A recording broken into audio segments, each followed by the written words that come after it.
ನಾಗಮಂಗಲ ಸುದ್ದಿ. ತವರು ಕ್ಷೇತ್ರಕ್ಕೆ ಆಗಮಿಸಿದ ನೂತನ ಮಂಡ್ಯ ಜಿಲ್ಲಾ ಉಸ್ತುವಾರಿ ಸಚಿವ ಚಲುವರಾಯಸ್ವಾಮಿಗೆ ಅದ್ದೂರಿ ಸ್ವಾಗತ. ಮಂಗಳೂರು ಬೆಂಗಳೂರು ರಾಷ್ಟ್ರೀಯ ಹೆದ್ದಾರಿ ನೆಲ್ಲಿಗೆರೆ ಟೋಲ್ ಬಳಿ ಕಾಂಗ್ರೆಸ್ ಕಾರ್ಯಕರ್ತರಿಂದ ಅದ್ದೂರಿ ಸ್ವಾಗತ. ಪಟಾಕಿ ಸಿಡಿಸಿ ಸಂಭ್ರಮಿಸಿದ ಕಾರ್ಯಕರ್ತರು. ಕ್ರೇನ್ ಮೂಲಕ ಮೂಸಂಬಿ ಹಾರ ಹಾಗೂ ಬೆಳ್ಳೂರು ಕ್ರಾಸ್ ಬಳಿ ಹೂವಿನ ಹಾರ ಹಾಕಿ ಸ್ವಾಗತ. ತೆರೆದ ವಾಹನದಲ್ಲಿ ಎನ್ ಚಲುವರಾಯಸ್ವಾಮಿ ಹಾಗೂ ಅಪ್ಪಾಜಿಗೌಡ, ತಾಲೂಕು ಕಾಂಗ್ರೆಸ್ ಅಧ್ಯಕ್ಷ ರಾಜೇಶ್, ಸಚಿನ್ ಚಲುವರಾಯಸ್ವಾಮಿ ಮೆರವಣಿಗೆ.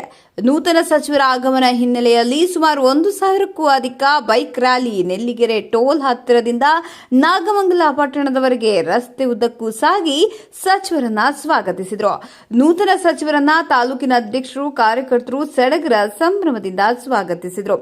ಅಭಿಮಾನಿಗಳು ಜೆಸಿಬಿ ಮೇಲೆ ನಿಂತು ರಸ್ತೆಯುದ್ದಕ್ಕೂ ಸಚಿವರ ಮೇಲೆ ಹೂ ಚೆಲ್ಲಿದ್ರು ಹಾಗೂ ಚಲುವರಾಯಸ್ವಾಮಿಯವರ ಕಟೌಟ್ಗೆ ಹಾಲಿನ ಅಭಿಷೇಕ ಮಾಡಿ ಸಂಭ್ರಮಿಸಿದ ಅಭಿಮಾನಿಗಳು.